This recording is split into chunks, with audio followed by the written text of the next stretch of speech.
агар рамзи худро барои ворид шудан ба репетитор мобӣ фаромӯш кардед, онро барқарор намудан мумкин аст. Барои ин барномаи репетитор мобиро мекушоем. тугмачаи входро пахш мекунем. рақами телефон ва рамзи худро ворид мекунем. тугмачаи входро пахш мекунем.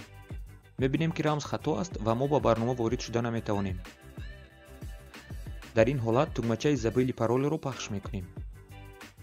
дар ин ҷо рақами телефонеро ки бо он мо дар барнома сабти ном шуда будем ворид мекунем ва тугмачаи получит кодро пахш мекунем. ба мо бо смс паём код меояд. онро ворид намуда тугмачаи подтвердит кодро пахш мекунем. барои худ рамзи нав месозем. онро дар қатори поёнӣ ҳам такроран менависем. ин дафъа ҳатман рамзатонро ба хотир гиред ё беҳтараш дар ягон ҷо навишта монед. тугмачаи сменит паролеро пахш мекунем. биёед санҷида мебинем ки оё бо рамзи нав ба барнома ворид шуда метавонем ё не. тугмачаи входро пахш мекунем. рақами телефон ва рамзи нави худро ворид мекунем ва тугмачаи входро пахш мекунем. мебинем ки бо рамзи нав бо муваффақият ба барнома ворид мешавем.